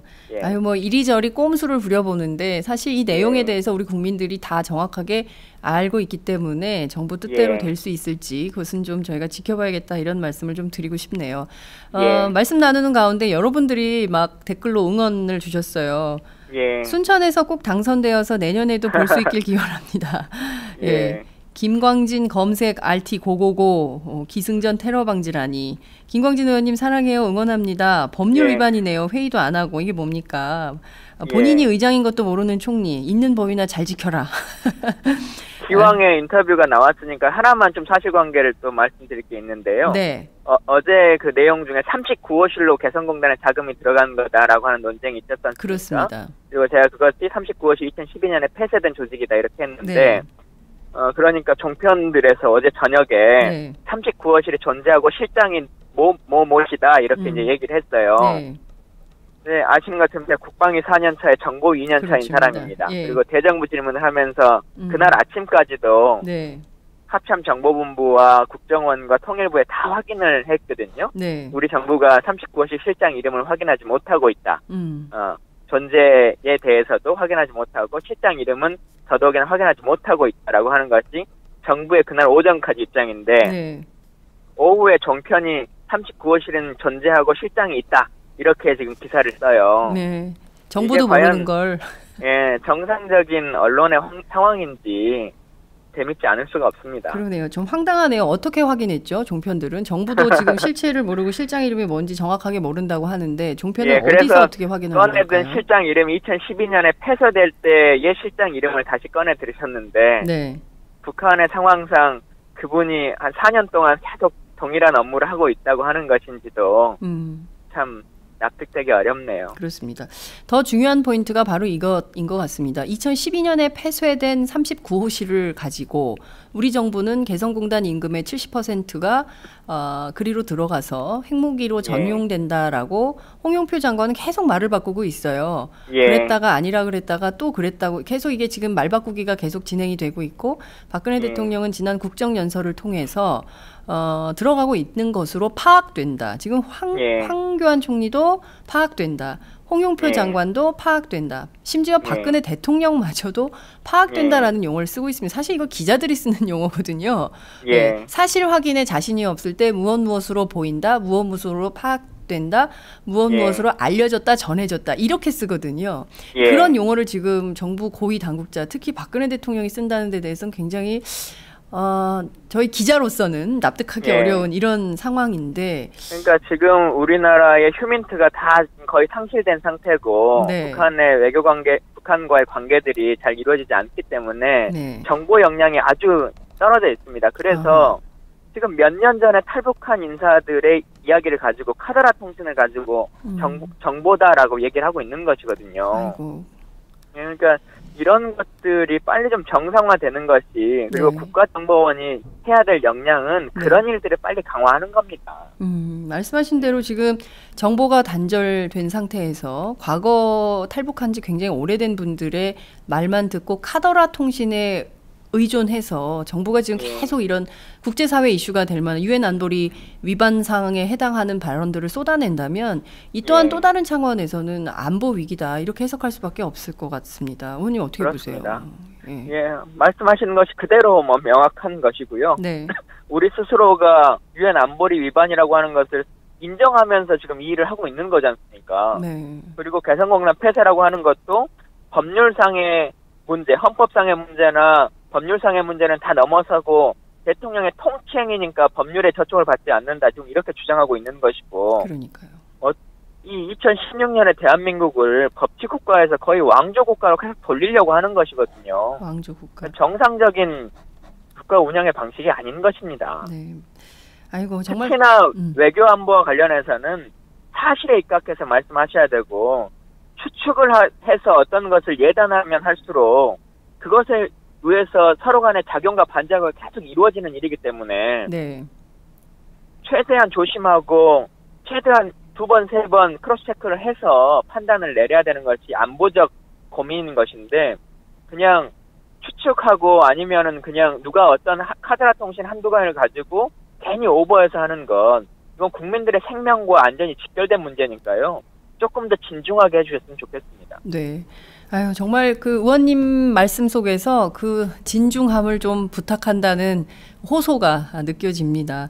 의원님, 저희가 오늘부터 한국 언론 사상 최초로 페이스북 생중계를 시작해요. 잠시 뒤 11시에 저희 스튜디오에 영화 귀향, 귀향의 감독님이 오시거든요. 그래서 다음 주부터는 우리가 페이스북으로 생중계를 하게 될 것 같아요. 안진걸 차장님하고. 그때 또 저희가 재밌게 한번 해봐요. 알겠습니다. 예, 오늘 말씀 여기까지 듣겠습니다. 고맙습니다. 감사합니다. 네, 감사합니다.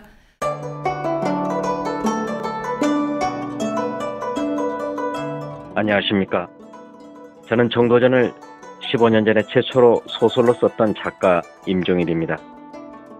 사실 정도전을 소설로 쓰는 데만 10년이 걸렸는데 그 시절 무명의 고달픈 심신을 양꼬치와 고량주로 달래주었던 풍무양꼬치.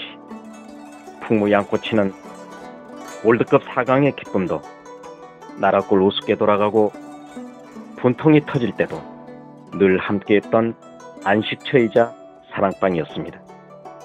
진짜 정의파인 주인장은 세상을 뒤집어 푼 남자 정도전을 누구보다 먼저 알아보았고 그래서 제 소설 정도전은 역사의 곡이 없습니다. 풍무양꼬치 역시 맛과 양심이 살아있습니다. 좋은 사람끼리는 꼭 만나야 합니다. 어떻습니까? 오늘 풍무양꼬치에서 만납시다. 2호선 구로 디지털 단지역으로 오세요. 예약 문의 02809-9292 02809-9292. 팟짱 애청자라고 하시면 정성 가득 담긴 서비스도 나갑니다.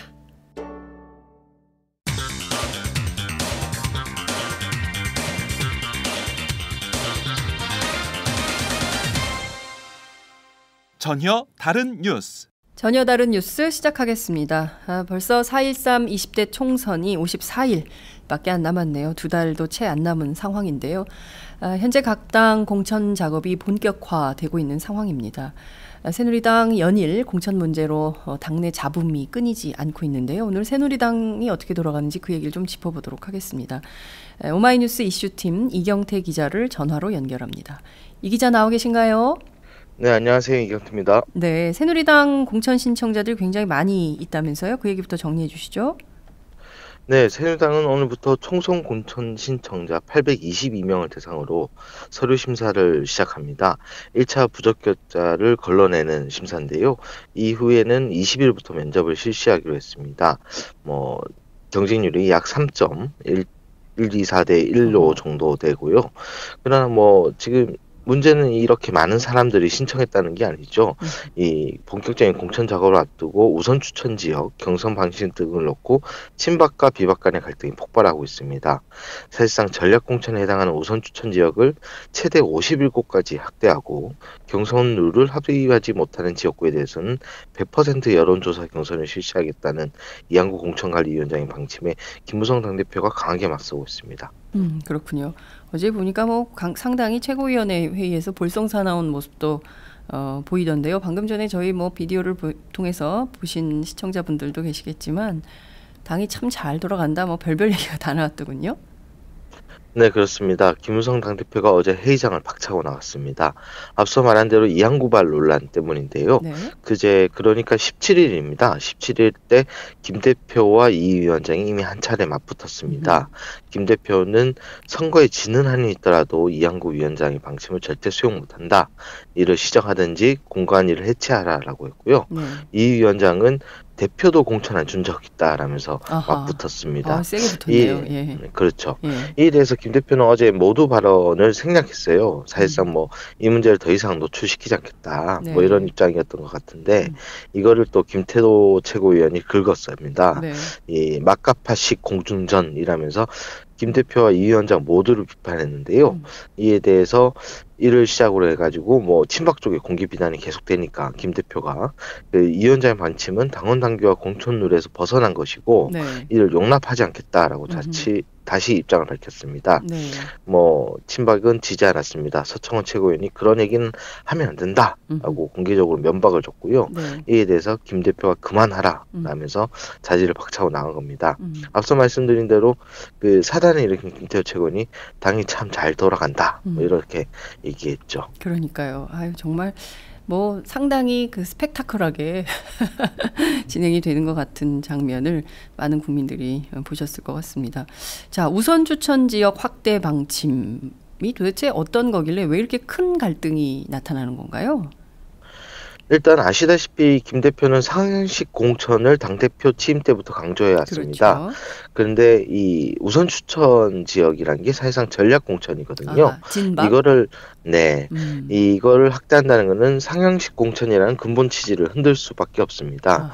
게다가 뭐 예비 후보자 간 경선 룰이 합의되지 않았을 때 100% 여론조사 경선을 하겠다라는 것도 문제인데요. 네네. 어느 당이든 뭐 후보자들이 각자의 유불리가 있는 만큼 경선 룰에 대해서 쉽게 합의 못할 게 뻔한 상황 아니겠습니까? 그렇습니다. 특히 뭐 청와대 출신 장차관이라든가 인재 영입 형이 케이스로 들어온 명망가, 네. 뭐 정치 신인 등은 조직력이 받쳐주지 못하기 때문에 네. 여론조사 경선을 좀 더 선호하게 돼 있고요. 네. 그런데 이런 것을 보면은 전략 공천 확대하고 네. 그리고 여론조사 경선을 실시하겠다 뭐 이런 식으로 나오는 걸 보면은 앞서 전략 공천과 외부 영입을 강조해온 친박계의 입장과 이 위원장의 입장이 똑같다 뭐 이렇게 볼 수 있는 거죠. 김 대표의 입장에서는 수차례 공언했던 뭐 상향식 공천을 든 이 제안, 이 방침을 받아들일 수 없는 것이고요. 그렇군요. 굉장히 끝간데 없이 갈등이 최고치로 치달을 가능성이 높아 보인다 이런 생각이 좀 들기도 하는데요. 예컨대 이한구 위원장 방침이 당원 당규에서 벗어나 있다 이런 그 김무성 대표의 주장에 대해서 당내의 의견은 좀 어떻게 좀 나눠집니까? 이게 뭐 서로 친박 비박 나눠서 싸우고 있는 거죠? 그렇습니다. 친박계에서는 당원 당규에서 벗어나지 않았다라고 주장하고 있습니다. 예를 들어서 뭐 이거는 2014년 2월 열린 새누리당 상임전국위원회를 좀 보면 상황을 알 수 있는데요. 네. 당시에 이 우선 추천 지역 선정에 대한 인식차가 드러납니다. 이때 우선 추천 지역이라는 게 과거의 전략 공천이 좀 내려꽂기 공천이 될 수 있다, 사천이 될 수 있다라는 지적에 의해서 우선 추천이라는 이름으로 나누고 좀 더 면밀하게 지역을 구분하자 뭐 이런 의견에서 나온 거예요. 네. 그런데 이 추천 지역을 여성 장애인 등 정치적 소수자 등의 추천이 특별히 필요하다고 판단한 지역, 네. 그리고 공모에 신청한 후보자가 없거나 여론조사 결과 등을 참작하여 추천 신청자들의 경쟁력이 현저히 낮다 하고 판단한 지역, 그리고 네. 뭐 이런 식으로 정했는데 네네. 당시 평의원이던 김 대표가 이거를 반대했어요. 과거 전례와 같은 전략 공천으로 악용될 수 있다. 특히 뭐 그 여론조사 결과 등을 참작하여 네네. 추천 신청자들의 경쟁력이 현저히 낮다고 판단하는 것이 그 당 지도부의 어떤 자의적 판단이 들어갈 수 있다. 뭐 이런 거기 때문에 네네. 전략 공천이 될 수 있다. 이렇게 얘기했고요. 네. 당시 원내대표였던 최경환 의원이었습니다. 최경환 의원은 과거 전략 지역과 똑같지 않다라면서 이를 밀어붙였어요. 그래서 지금 이한구 공관위원장 주장도 보면은 자신의 우선 추천 지역 확대 방침이 어긋나지 않았다라는 겁니다. 당초 뭐 각 시도별로 한 곳에서 3곳, 네. 그래서 최대 57곳까지 우선 추천 지역을 확대하겠다는 방침에서는 좀 물러나서 네.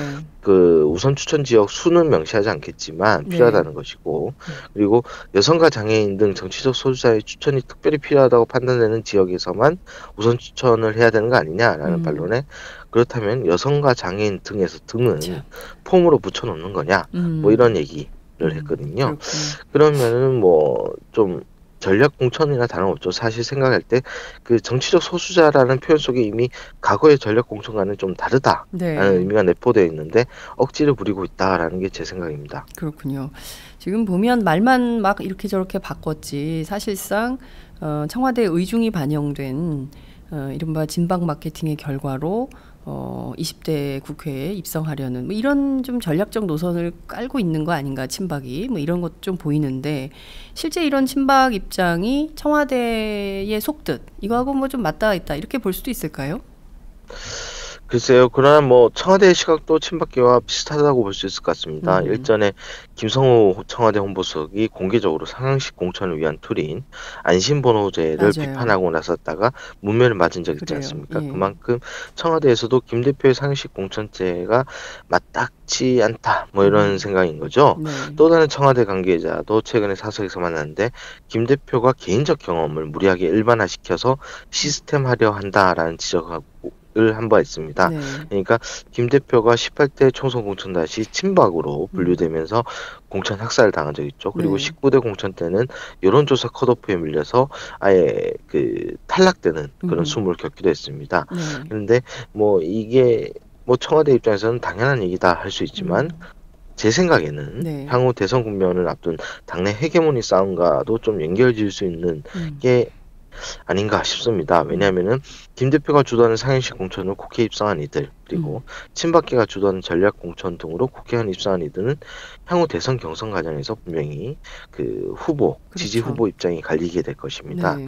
과거 친박계에서 최경환 의원을 그 인재영입위원장으로 다시 선정해야 된다, 뭐 이렇게 주장했던 적이 있었는데요. 이건 역시 뭐 향후 대선 앞두고 친박계가 새를 불리기 위한 속셈 아니냐라는 생각을 한 적이 있었는데요. 네. 지금부터 뭐 이런 룰싸움이 그런 대선을 앞둔 기싸움이 들어갔다라고 봐야 되지 않을까 싶습니다. 실제로 최 의원이 월간 중앙 3호로 하고 인터뷰를 했는데요. 네. 자신의 당권 도전을 기정사실화했고요. 그리고 또 다른 친박 의원인 홍문종 의원이 앞서 뭐 반기문 대망론과 관련해서 이원 집정부제 개헌론을 주장한 바 있습니다. 네. 이에 대해서도 최 의원이 처음으로 그분 생각일 수는 있지만 대선이 가까워지면 그 같은 문제 제기가 여러 경로에서 나올 것이라고 언급을 했습니다. 결국 뭐 시중에서 그 속설로 떠돌았지만 친박계 영구집권 플랜이다라는 비슷한 연기가 곳곳에서 감지되는 그런 분위기입니다. 새누리당이 뭐 내부가 아주 탄탄하게 이른바 장기 집권 플랜을 짜고 실행에 옮기고 있다라는 게 좀 여기서도 확인이 좀 되는데요. 결과적으로 김무성 대표를 중심으로 한 현역 우선주의, 그리고 최경환 의원을 대리인으로 한 진박 우선주의, 결국에 이제 청와대 입김이 강요된 것이겠지만 이 양측의 전쟁이 어떤 결론에 귀결을 하게 될지 귀추가 주목된다, 이런 말씀을 좀 드릴 수 있을 것 같습니다. 자, 저희가 이제 여당 좀 살펴봤는데요. 야당도 좀 들여다보죠. 더불어민주당 공천 상황 좀 어떻게 되고 있습니까? 더민주도 공천 신청을 마감하고 본격적인 심사에 돌입합니다. 네. 그러나 이제 앞서 그 현역 의원 20% 컷오프를 정한 바 있는데요. 네. 이 문제와 전략 공천 문제 등이 남아 있습니다. 특히 그 내가는 컷오프 범위로 보입니다. 앞서 국민의당으로 탈당한 현역 의원들을 원천 배제하느냐가 쟁점이었거든요. 그렇죠. 근데 여기에 대해서 김종인 비상대책위 대표가 이들과 상관없이 20% 배제 조항을 지키겠다는 입장을 내비치고 있습니다. 즉 경우에 따라서는 본래 탈당 사퇴 전인 117명 현역 의원 가운데 하위 20%가 아니라 30-40%를 기록했던 의원들도 컷오프 대상이 될 수 있는 셈입니다. 네. 자연히 뭐 컷오프 결과를 두고 상당한 내부 진통이 올 수밖에 없는 상황이고요.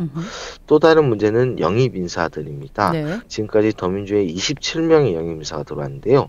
이들이 지역구로 나갈지 비례대표로 나갈지 등이 아직 정해지지 않았습니다. 네. 결국 뭐 좀 경쟁률이 다시 높아지는 이런 상황이 벌어질 수 있는데 네. 이들이 뭐 지역구가 특별히 있는 것, 연고가 있는 지역구가 특별히 있는 것도 아니고 조직이 있는 것도 아닌 만큼 당이 어떤 배려를 해줘야 될 텐데 네. 거기에 대해서 좀 이제 현역들과 어떤 충돌이 벌어질 수 있는 거죠. 물론 이들 중 벌써 출마지를 정한 이들도 있습니다. 네. 오성규 전 서울시설관리공단 이사장은 서울노원갑에, 네. 그리고 오기영 변호사는 강주 동구, 하정열 한국안구통일연구원장은 전북 정읍, 박희상 안양지청장은 전북 남은 순창에 출사표를 던진 상황입니다. 그렇군요. 오늘 오전 뭐 조간을 보니까 이게 좀 갈등이 있는 모양입니다. 근데 영입 인사들은 아무래도 전략 공천을 받게 되지 않을까 기대하고 있었는데 김종인 대표가 그런 거 없다, 각자 지역에 가서 뛰고 있으면 그 다음에 당이 도와주겠다, 이렇게 해서 뭐 어떤 분들은 밥맛이 없어서 밥을 안 먹었다, 이런 얘기를 했다는 후문도 보도가 나온 상태입니다. 자, 제3당인 국민의당은 좀 어떻습니까? 국민의당은 호남 물갈이가 하얗고가 될 예정입니다. 네. 지난 10일 공천 룰을 확정지었는데요. 네. 여론조사, 당원투표, 수기 선거인단 투표, 수기 배심원단 투표 등 4가지 방식으로 경선을 치르고요. 경선 결과 최다 득표자의 득표수가 40%를 넘지 않으면 결선 투표제를 도입하도록 했습니다. 또 뭐 전략 공천도 있습니다. 단수 후보이거나 네. 후보의 자질이나 경쟁력이 현저한 문제가 있을 때, 선거 전략상 특별한 사유가 있다고 판단될 때, 뭐 이런 경우에 공관위가 최고위와 협의하에 실시하도록 그렇게 결정했는데요. 이게 문제는 아직 세부적인 내용이 아직 정해지지 않았습니다. 네. 특히 전략 공천도 어느 정도 비율로 실시할지 정해지지 않은 상황이고요. 이 부분을 놓고 당내 힘겨루기가 충분히 예상됩니다. 뭐 아시다시피 천준배 공동대표가 그 국민회의를 창당할 당시 UDGA 발굴을 천명하지 않았습니까? 네. 이 부분이 김한길계로 분류되는 당내 상당수 현역 의원들과 충돌할 수밖에 없는 부분이고요. 네.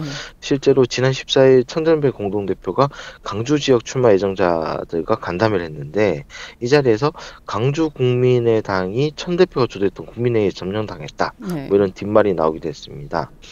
그리고 계파 갈등도 가시화되고 있습니다. 네. 안철수 공동대표가 박선숙 사무총장을 임명하는 걸 두고 그렇죠. 김한길 공동선거관리위원장 등과 갈등을 빚지 않았습니까? 네네. 여기에 또 전략홍보본부장으로 그 이태규 전 신무준비단장이 임명됐거든요. 네. 결국 안철수 라인이 전면 배치된 셈이고요. 음. 이런 걸 보면 안철수 천정배 대표가 당을 장악하기 시작했다 뭐 이렇게 볼 수 있는 건데 김한길 연합 안철수 천정배 김한길 연합체로 판단되어 왔습니다. 국민의당은 네. 그중에서 김한길 라인이 점점 뒤로 밀려나고 있는 상황이고요. 네. 이 때문에 뭐 갈등이 지금 뭐 확실히 폭발되지는 않았지만 공천 국면에서는 폭발 가능성이 충분히 있다라고 보이고요. 네. 실제로 김한길 공동선거관리위원장이 꽤 오랫동안 당과 관련해서 메시지를 내놓고 있지 않아요. 이런 네. 침묵이 그런 전초전이 아닐까 이런 생각이 듭니다. 또 한 가지 주목할 부분은 오늘 정동영 전 의원이 그 입당을 발표하는데요. 네. 이 정 의원이 전북 쪽 지분을 좀 갖고 있습니다. 아. 그러니까 뭐 기존의 연합체인 국민의당의 어떤 계파 상황이 좀 더 복잡해지는 상황입니다. 그래서 이 앞으로 교통 정리가 여간 힘들지 않을까 싶습니다. 그렇군요. 정의당은 지금 어떤 상황입니까? 정의당은 그 다른 당들과 다르게 진성 당원들만을 대상으로 경선을 실시해서 후보 공천을 마무리하는데요. 이 3월 11일 경선이 마감될 것으로 보입니다. 중앙당은 계속 요새 그 심사위를 열고 있습니다. 현재 그 경선 참가를 신청한 후보들에 대한 자격 심사를 계속 이어나가고 있고요. 그리고 그 선거인단 모집을 위해서 그 당원들에게 각종 안내를 하고 있는 상황입니다. 그렇군요. 정당 내부가 굉장히 발빠르게 공천과 관련된 상황이 돌아가고 있는데요.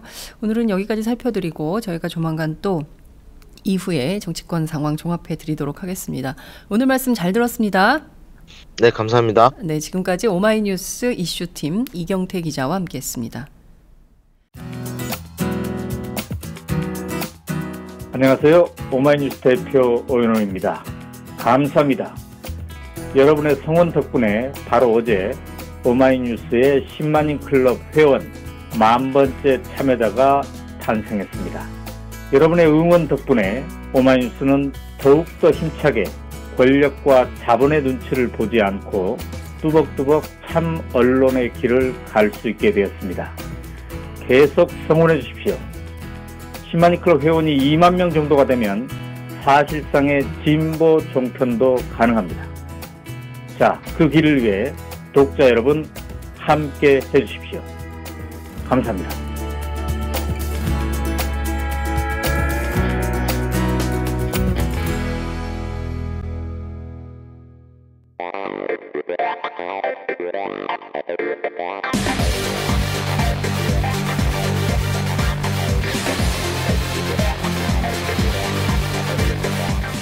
정보가 있는 시사 토크쇼 장윤선, 박정호의 팟짱.